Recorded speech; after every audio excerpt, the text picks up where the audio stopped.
Success of an entrepreneur. We've raised the bar. Learn firsthand from successful business owners and create your own path to success. I'm going to show you how great I am. It's time to hit the road to growth with team lead of the Enriquez Group, Realtor Vinny.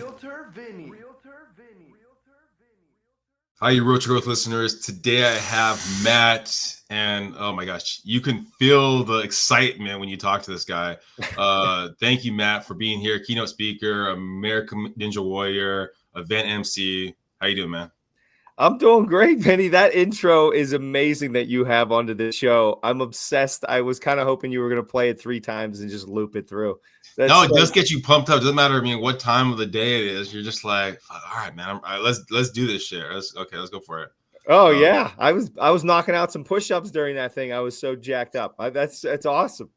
So it's funny reading your bio. You talk about, because I mean, you give off that sense of excitement when you talk, and reading your bio, you're talking about like, oh, I didn't have the confidence. And I had to get the confidence to actually work through it. So I'm curious of the story, but before we get into that, how would you describe like the different hats you wear? Just in general in life? General life. I mean, I know you have a 9-to-5 job, but a lot of these things are like passion projects, and like you got all these awards in the background. So like, how do you describe yourself? And like when someone reaches out to you, hey, what do you do? Oh yeah, that's a great question. And yeah, I do have a 9-to-5 job in finance that I've been in for a while. And I also have like, it's a side business turned into a legit business as far as event emceeing, race emceeing, and motivational speaking in high schools, colleges, and at businesses. And I do a lot of breakout sessions. So and then I love ultra running, like what you're seeing behind me right there. I guess it is this recent event I did like 5 months ago. It's something I actually tore my calf muscle a year before attempting it. And it's basically like an Ironman times 5 distance. So it's a wild event. It's a 12-mile swim followed by a 560-mile bike ride, followed by running 131 miles. And it's like, there was only, I think, 8 people in our division to sign up for it and show up to do it. And it was just something that was on my radar for about a year prior. I tore my calf muscle a year and a half ago attempting it. And I'm like, I need redemption. So I'm also an ultra endurance athlete. I got into the space sort of by chance and just fell in love with it. So yeah, I guess I have a lot of different hats now that you asked me that question. You know, the closest I ever did to, or closest I ever to ultra, know even about the scene, is David Goggins, right? That's the only guy, I mean, that did it there. But it's I mean, I can only imagine, man, going through that, the swimming, the running, the biking. Oh my God. So let's walk through a young Matt. A young Matt, was he all into fitness, or how did you get there? Yeah, a young Matt I was definitely outgoing. I was somebody that enjoyed in high school. Let's say I played basketball all 4 years, but I loved getting to know everybody. I didn't just hang out with the basketball team or the football team. I was the guy that was mingling with everybody in the lunchroom, and just, I love meeting people and learning their story and what makes them tick. And that's fascinating to me.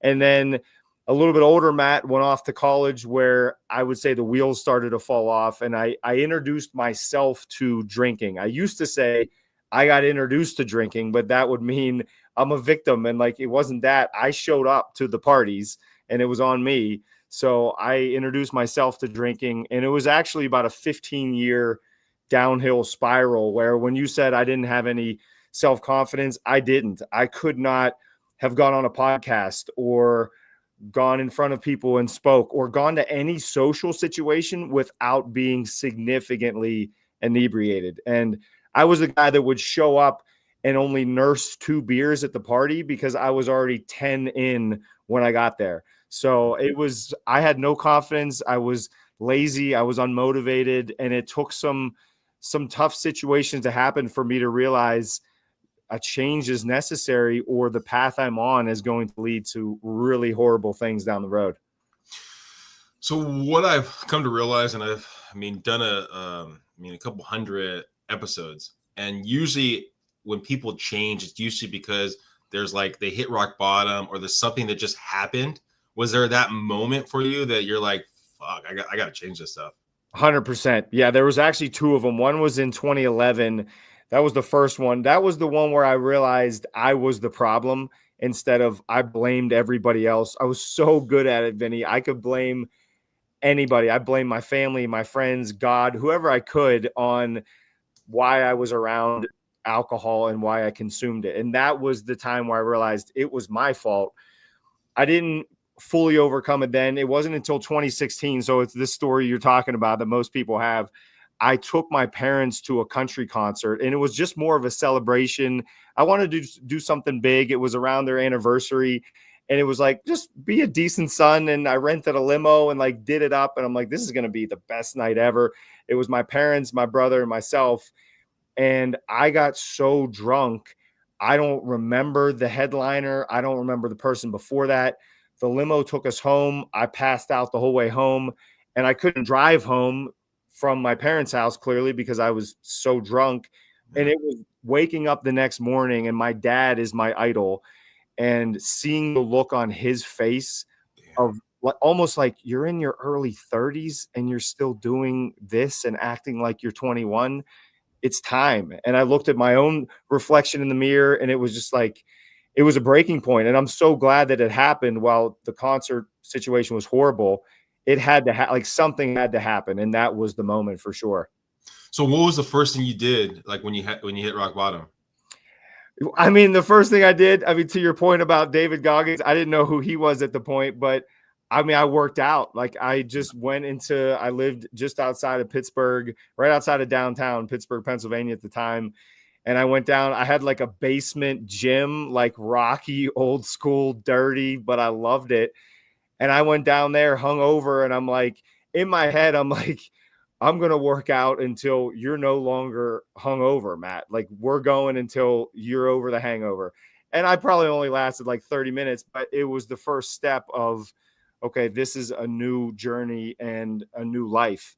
So yeah, I worked out and I started aligning myself with people that were sober and that were living healthy and realized that there are groups of people that can do something on a Friday night that doesn't include alcohol.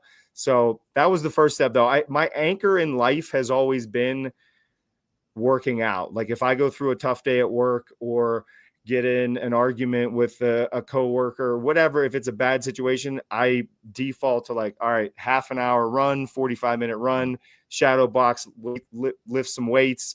And I normally feel better after that. Oh, I mean, it's one of those things that like I'm having a bad moment, I get a little workout in. Oh my gosh, it's fantastic. So I hear you. So the ultra marathon, all those things that you've kind of done, I mean, that burns a lot of calories. So were you like, have you lost a lot of weight from when you hit rock bottom, or are you about the same size you were back then? Oh no, yeah, I lost a lot of weight. So I'm only 5 foot, like pushing 5'8.5", probably soon to be 5'8". I'm 41 years old, so I think I'm going this direction, height wise, anyways. And I was about 225 pounds at my heaviest, and not a muscular, good looking 225. So I'm about 165 pounds now. And yeah, it was a significant shift. And I think like, you remember certain moments in life. And I remember being in the gym one time.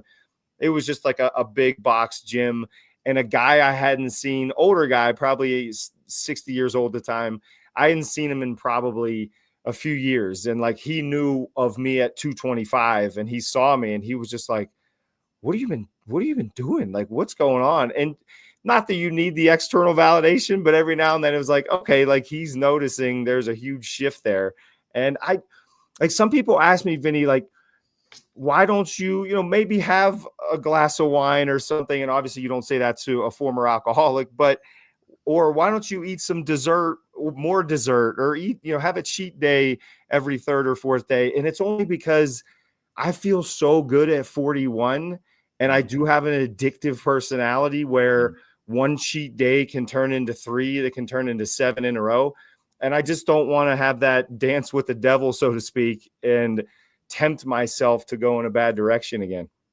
So you have the 9 to 5 working, but you're like, dude, I'm loving what I'm doing right here. So when did like actually I'm gonna make this like more of me, this passion project, and start doing American Ninja, start doing the Emcee stuff? When did that kind of click for you? Well, you know what? I'll share something because you brought it up, Vinny, and I know that's part of the show here, the American Ninja Warrior. I'll make a very long story short. I had a big goal to be on American Ninja Warrior. This is back, I think it was 2017. They actually filmed it in Pittsburgh. Yeah. I got on the show. No, I lied. It was not 2017. It was before that. It was 2015 because I was still struggling with alcohol. The show, like they record like 250 people, 250 athletes on the show. And the angle they used for me was overcoming an alcohol addiction and winning these physique competitions. Meanwhile, the real story, which I didn't share until years later because I was so embarrassed, I was drunk on the show. They recorded American Ninja Warrior. I was bombed out of my mind. And I don't think anyone, unless you were really close with me, only 2 people knew at the time. But nobody knew watching the show because they don't know me. I wasn't like slurring speech that bad. Yeah. But it was, I'm watching myself in the biggest like promotional thing. I'm in front of millions of people that watch that. And I'm watching an inspiring story that wasn't one. So that was, I share that story very openly now because I think we never know what people are going through. And most people that saw that were like, look at this guy. Like he's on top of the world with physique athlete, Mr. Pittsburgh. Inside, I was broken to a level that's hard to explain. So I think it helps me with empathy towards other people that we never know what the other human is going through at any point. Well, I guess then the question is, because my assumption, I could be totally wrong about this. My assumption is the reason why you were so plastered was because you were needing that confidence, kind of scared you're gonna be on camera, that kind of stuff, right? And now you basically you have confidence, right? So how did you actually learn to give up the alcohol to gain your confidence and actually gain your confidence from eternally? Yeah, that's a great question. And you're exactly right. Your assumption is right, Vinny. I had no confidence. And the only thing I knew how to do to get through it was to drink. For me, one of the toughest things, one of my biggest fears, which I'm sure is a fear of a lot of your listeners, as it is most people in the world, is public speaking. And I have had a fear of it since I was in the 5th grade, and I botched this speech for student council in front of the whole school. And I told myself a story, Matt, you're a terrible public speaker, because of a sample size of one speech, where if I would have just had the speech typed out and with me, it would not have happened. But I leaned into that, and I always wanted to be, I've seen powerful speakers that I could sit there and go, oh my God, like I need to do that. Or like, he's helping me believe in myself. He doesn't even know me. And I wanted to be that person for other people. But first off, I didn't really have a story to share. So I had to get a story and do some positive things in my life first. And secondly, that is how I built the confidence. Is I sucked speaking for years. I joined a group called Toastmasters. I don't know if you've ever heard of that before. I'm still involved. We actually meet Friday afternoons. We have a meeting here in a few hours.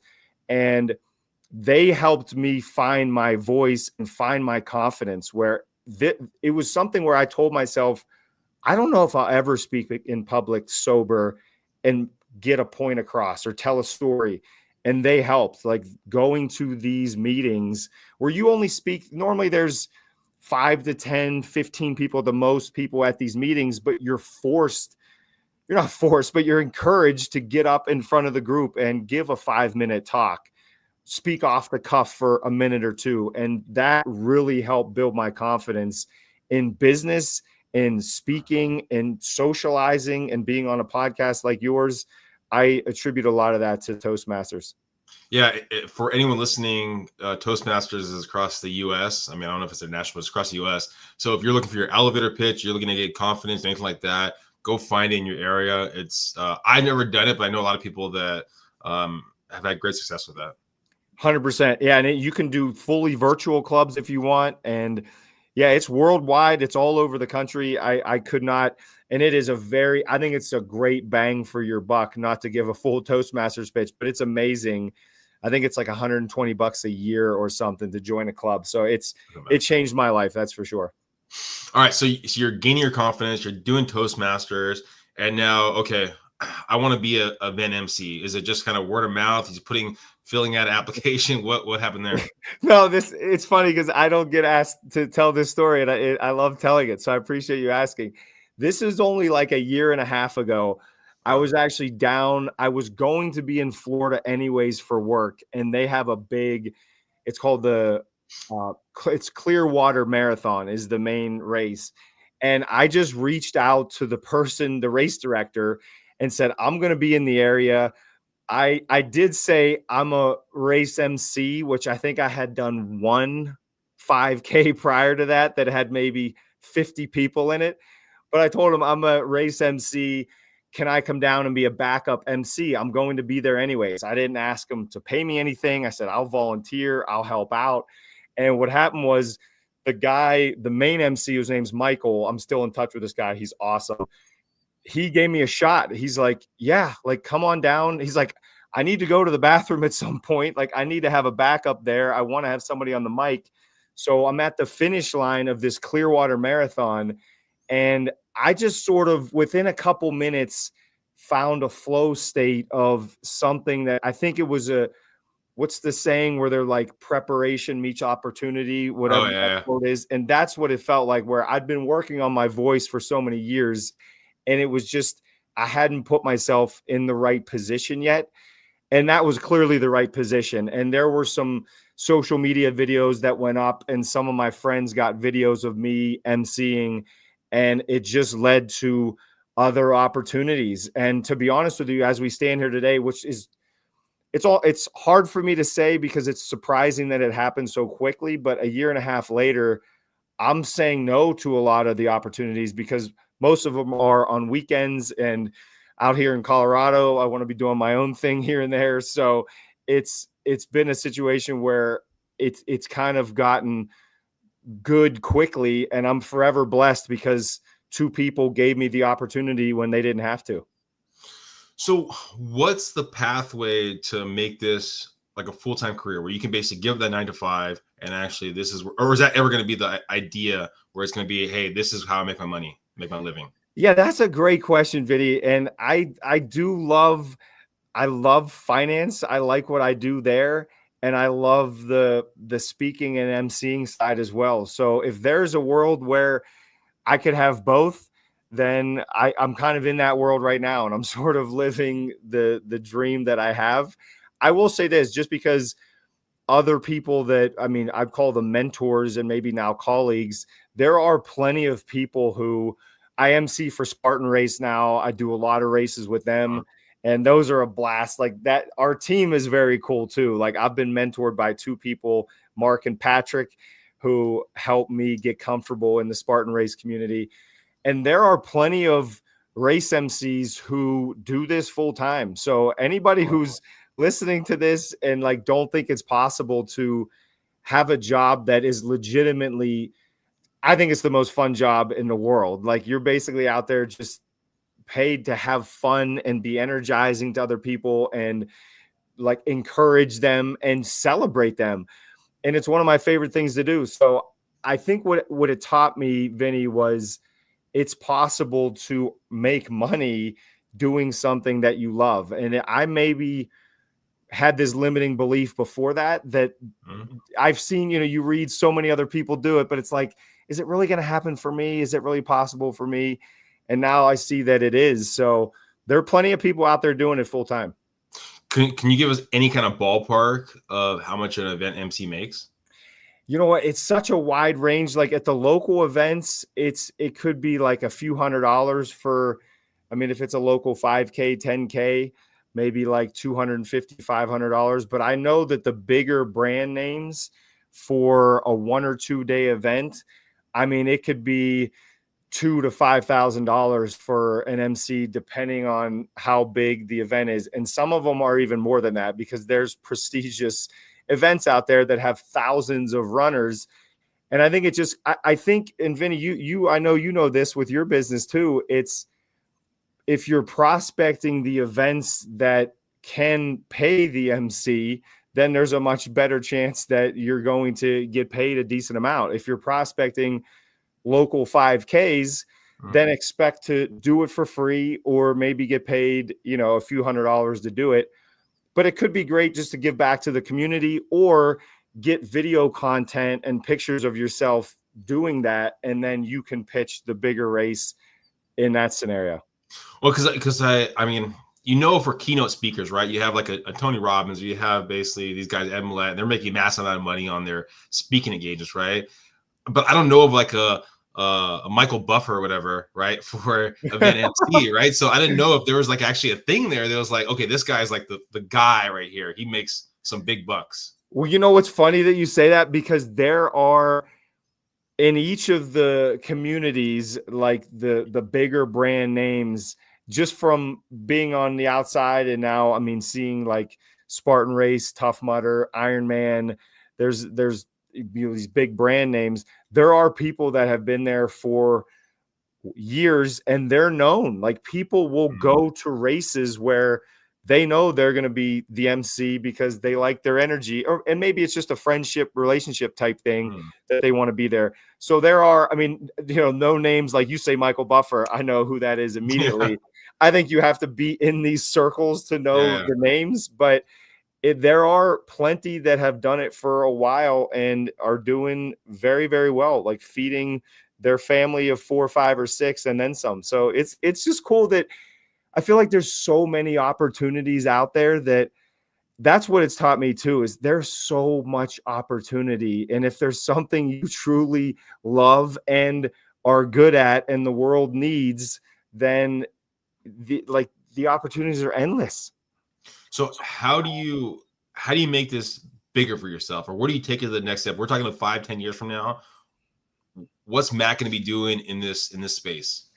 I ask myself this all the time. I'm sure you do too. Like, I'm still trying to figure out what I want to be when I grow up, Vinny, as I'm 41 years old. I think it's a couple things. So I host these adventure camps once or twice a year, and we just had one a couple weeks ago in my hometown of Pittsburgh, Pennsylvania. We had 40 people that run at all different hours of the night. We have a DJ, cold plunges, saunas. It's the best community of people, and I'm so blessed to have randomly stumbled upon hosting an event like that. So I think it's hosting a few of my own events a year that push limits and push comfort zones, including my own, by the way. I'm in it with the rest of them. So I'm doing things that I don't necessarily want to do either. We went whitewater rafting last year. I was totally outside of my comfort zone and had no idea what I was doing. So I think that's something I always want to do, is host my own events. And, then you can kind of coordinate and see what works at all of the previous 5 or 6 that we did, and then try to create the best experience for people. And then I think it's just getting on bigger and bigger stages in front of more people and sharing the message. And you see my hat, I say this constantly because I believe it to my core, that challenges build champions. And you've heard a piece of my story. It starts there, and it starts with everybody's story. I'm sure you've been through countless challenges, Vinny. I'm sure everybody listening to this, you can think of a challenge you're either going through or you've been through. And I guarantee on the other side is a tougher, more resilient individual. And I think putting ourselves voluntarily in the challenges, whether it's something as quick as jumping in cold water or cold shower, or signing up for a 10K when you've never run in your life, and then figuring it out over the next few months, voluntarily signing up for those things positions you well for dealing with life's punches in the face, because we all know it's going to happen. We don't know what's going to happen. Like, I've torn my Achilles. That wasn't supposed to happen. I've had stress fractures. It's like, well, you have these setbacks that happen, but if you put yourself into enough challenges voluntarily, when life smacks you upside the head, I think we're much more prepared to handle it. So getting that message out there and just helping people with overcoming challenges is something I hope to continue to do forever. And I would say definitely plan for it. I did The longest I ran was a half marathon, and by the end of it, I was a 10-man. I didn't even train for it. I was like, man, I'm in good ass shape right now. I'm just gonna run it. And I was like, I'm not even drinking water. And the next thing you know, like, I'm like a 10-man. I'm barely walking. My legs are locked up, and I'm like at the finish line, basically just like. And I was like, dude, man, next time I'm gonna train actually for it, because I just lift weights. But I was like, I'm in good shape, man. So just for sure, anyone listening right there, plan for it. Right. That's him. I mean, I got to give you a lot of credit for now. I got to ask you a question. What made you sign up for a half marathon having been not trained at all? Is it like a dare from a buddy, or like what happened? My sister did a lot of marathons, and I was in pretty good shape, had the whole like, cutness and that kind of stuff going on. And I was like, this is a breeze, man. I could do this stuff right here. I learned my lesson. That's like me the first time I went into hot yoga class. I'm like, this is going to be so easy. And like 4 minutes in, I thought I was going to die in there. Yeah. So it's but yeah. So what have you learned putting events together when you're talking about, okay, I've done a couple events, and I've talked to people that have had events and they've lost a big amount of money on it. So what have you learned in like how to throw a good event? Well, what I've learned is I'm constantly learning. I think that's the first thing I've learned. So I did actually, it's an event that I don't know if David Goggins invented it or had talked about it. Jesse Itzler, I know, talked about it. It's this thing where you run or walk 4 miles every 4 hours for 48 hours. And we actually have that. We do 2, 4, or 6 miles you can do every 4 hours for 48 hours. So you're getting very little sleep over the course of this event. I did it actually with a couple buddies in Colorado Springs in 2022. And I thought, what if I just host one of these in Pittsburgh, which is where I was living at the time. I rented a little cabin for 6 people. And I was like, on Instagram, I think it was like, does anyone want to come to this event? And I charged a couple $100 just to pay for the cabin and groceries. And 20 people signed up in the first 24 hours. And I called the camp. I'm like, we got a problem. Like, I need a bigger lodge. Like, this cabin's not big enough. So I think, Vinny, to answer your question, what I've learned about hosting events is I've made zillions of mistakes in the first few years of doing this. The first one I would say is having the right team around you. And I tried to do the whole thing myself. The first couple events we had, it just looked like somebody who was trying to do the whole thing themselves and not hiring or bringing on volunteers and helping with the actual event. I'm getting better at asking for help. I was very bad at it, and that's why I try to do the whole thing myself. The one we just did a couple weeks ago, I had a team around me of people marking the course. I had somebody making sure the aid station was full of snacks and water and hydration, electrolyte drinks and all that. So putting the right team around me. And I've had some people on the team that weren't right for the team as well. So learning when to cut the cord if there's certain individuals that are not right for the business is a hard thing to do. I think Gary Vee says it. I think he says to hire quick and fire quicker, something like that, where it's like you got to know when to let somebody go. So that was something. Getting the right team around me was a big deal. The way that we do the events, just to give you some transparency here, is we sell the tickets up front. And so by the time the event has come around, like, we have the inflow of cash there and we're able to put on the event. So I think it's a nice business model. It wasn't really, it was no desire for me to have this be a business. It was just more something fun for friends to do. And it turned into this community that we now call Breakthrough Adventure Camp. And it's just, it's funny how you can just fall backwards into some of this stuff, but I'm constantly learning as I go. The first and main takeaway I would give, though, is to make sure you have the right team around you, because that changed everything for me. Well, Matt, I appreciate you being here today. If someone's listening and they're looking to hire a keynote speaker, if they're looking at event MC, if they're looking to actually join an upcoming event, what's the best way of them kind of getting more information? Yeah, they could just look up my website. It's my name, mattscoletti.com. And I'm very active on LinkedIn, and Instagram as well. So if anybody wants to reach out, you have questions, you want to discuss your next marathon or 10K or 100-mile ultra marathon, please reach out. I love connecting with people who just want to push their comfort zones. And or if you need a speaker, I'm happy to chat about that as well. Awesome. And Matt's information is in the show notes. All right, I'm gonna do one last question for you, Matt. Yeah, hit me with it. What does your dad think of who you are today? You're gonna get me to cry at the end of the show. I have to share this just because you asked. So at this last camp, my dad has been battling Parkinson's disease for about 15 years now. Now, I'm really glad you asked this question. It's the perfect way to end it, I think. And he's been slowing down since then. He'll be 81 years old. This camp that I just hosted was the best one by far. I feel so blessed again to have this team around me. And my mom drove him to camp to see what's going on and to meet all 40 people.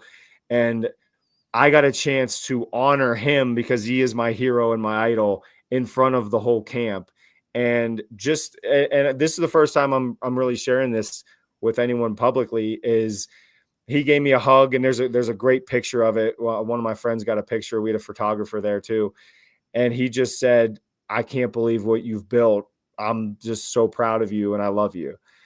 And that's all. Like, I don't need anything else from him ever. Like, I mean, I always had a goal to be somewhere close to half of the man he became, and just having that embrace and having him be there, especially with his health not great, was one of the most beautiful things I've ever heard. So I'm not a father, but for anyone that is, I mean, if you tell your son that, you're proud of him and you love him, that was the greatest thing I could ever hear from him.